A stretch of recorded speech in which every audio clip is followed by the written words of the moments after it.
안녕하세요, 방구석TV입니다.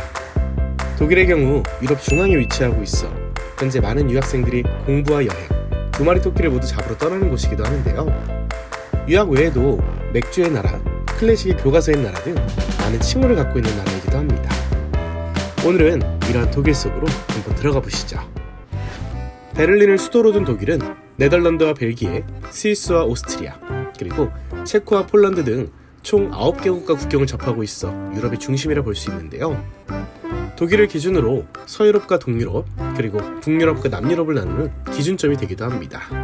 독일의 수도인 베를린으로 향할 경우 2020년인 지금 직항편이 존재하지 않아 선택한 항공사에 따라 1회 경유를 해 평균 13시간에서 14시간이 걸리는데요.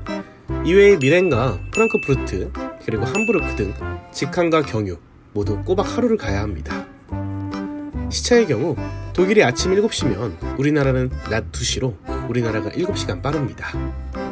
독일의 공용어는 독일어로 독일인들은 자국 언어에 대한 자부심이 상당히 높은 편인데요.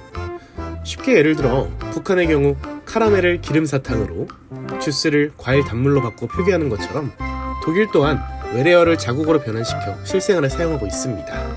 그렇다고 해서 여행을 하는데 부담을 가질 필요는 없는데요.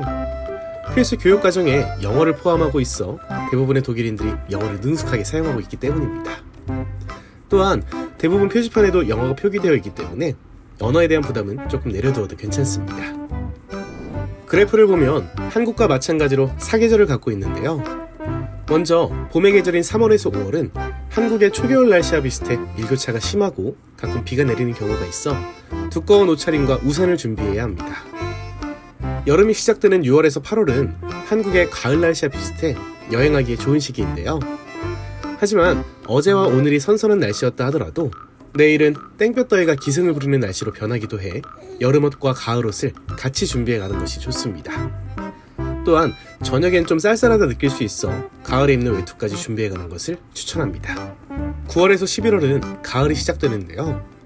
여름에서 가을로 계절이 바뀌면서 일교차가 커지고 비 또한 내리다 말다 해 감기에 걸리는 사람들이 특히 많아지는 계절입니다. 또한 독일에서 가장 날씨가 좋지 않은 11월의 경우 비가 자주 내리면서 그 영향으로 일조량이 떨어져 아침이든 밤이든 하늘이 어둠의 시기가 시작되는데요. 이땐 독일 현지인들도 햇빛이 많은 이웃 국가로 휴가를 떠나는 사람들이 많으니 여행에 참고하세요. 12월에서 2월은 우리나라와 같은 겨울 날씨로 기온이 영하까지 떨어지니 두꺼운 옷을 챙겨가시면 됩니다.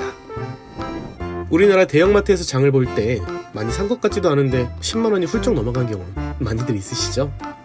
하지만 독일에서는 한국과 비슷하게 장을 봐도 평균 6만원 정도가 나와 한 달 살기를 하시는 분들에겐 식비의 부담을 크게 줄이실 수 있고, 외식의 경우 한국과 비슷한 수준으로 2인 기준 4만원에서 6만원 정도 생각한다면 웬만한 식당에서 식사하기에 충분할 거라 생각이 듭니다. 독일에서 팁은 필수사항이 아니지만 내가 받은 서비스의 만족도에 따라 주고 싶은 만큼 주시면 되는데요. 여행객이 팁을 줄 만한 상황을 좀 생각해 본다면 호텔에서 벨보이가 객실까지 내 가방을 옮겨다 줄 경우 가방당 50센트에서 1유로를 주는 것이 일반적이고, 카페에서 커피 한 잔을 예를 들어 3.8유로로 계산하셨다면 팁을 포함해 4.5유로를 내는 것이 일반적입니다. 팁을 낼 때 쉽게 계산하는 방법은 상품값의 5%에서 10% 안으로 잔돈이 생기지 않도록 내시면 되는데요. 예를 들어서 7유로를 계산한다면 8유로를, 9.2유로를 계산한다면 센트를 잘라 10유로를 쿨하게 내시면 되고, 좀 큰 금액인 23.3유로를 계산한다 치면 이 또한 센트를 잘라서 25유로 정도를 내 계산하시면 됩니다. 독일을 방문하시는 분들에게 조금이나마 도움이 되길 바라면서 오늘 영상은 여기서 마치겠습니다. 다음 영상에서 만나요. 안녕.